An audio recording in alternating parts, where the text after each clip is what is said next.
সিরিয়ালের আপডেট পেতে চোখ রাখুন ক্লিক বাংলায়। রূপা আরিয়ানকে বলে, তোর যা বলার আছে একটু তাড়াতাড়ি বলিস। আরিয়ান বলে, আমি ভাবলাম আজকে তোর মন ভালো আছে, আর যাই হোক আমাকে চড় থাপ্পড় মারবি না। রূপা বলে, এমন কি কথা বলবি? আরিয়ান পকেট থেকে ফুলটা বার করলে রূপা বলে, দাঁড়া, তুই কি আমাকে প্রপোজ করছিস? আরিয়ান বলে, তুই কি ভাবছিস আমি তোর সঙ্গে ঠাট্টা করছি? রূপা বলে, আমরা এখনো স্কুলে পড়ি, আর আমাদের কেরিয়ার এখনো ডিসাইড হয়নি। এরপরে আমরা কে কোথায় যাব, কত লোকের সঙ্গে মিশবো। তুই পারবি 10 বছর আমার জন্য অপেক্ষা করতে? আমি তো ডক্টর হতে চাই। বিশ্বাস কর, সবটাই তোর ইনফ্যাচুয়েশন।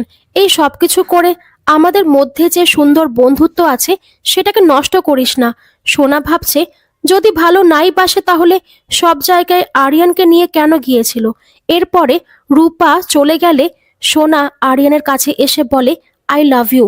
আরিয়ান বলে, আমি রূপা ছাড়া অন্য কাউকে ভালোবাসতে পারবো না। বিগ বং এ সবাই যখন রূপাকে নিয়ে ব্যস্ত, তখন সূর্য খেয়াল করে দেখে যে সোনাকে কোথাও খুঁজে পাওয়া যাচ্ছে না।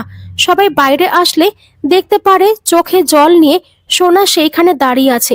দীপা সোনাকে জড়িয়ে ধরলে সোনা দীপাকে ধাক্কা দিয়ে বলে, সব হয়েছে এই মহিলার জন্য। সূর্য সোনাকে বলে, তোমার স্পর্ধা কি করে হলো?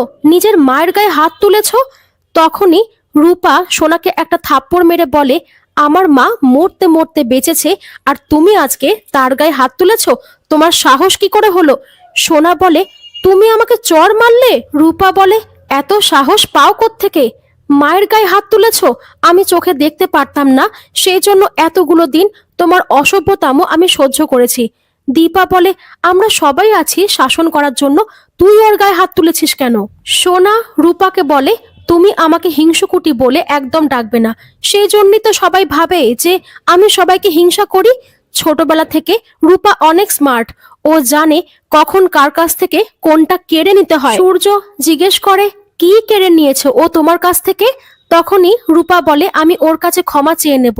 সূর্য বলে, তার আগে সোনাকে নিজের মায়ের কাছে ক্ষমা চাইতে হবে। সোনা চারুকে নিয়ে সেখান থেকে চলে যায়।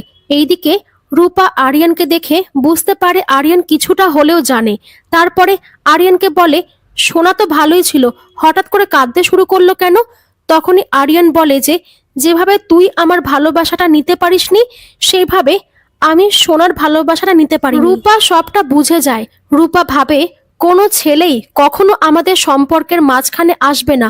এইদিকে সোনা বাড়িতে আসার পরে মিশকা ফোন করে তাকে উস্কাতে শুরু করে।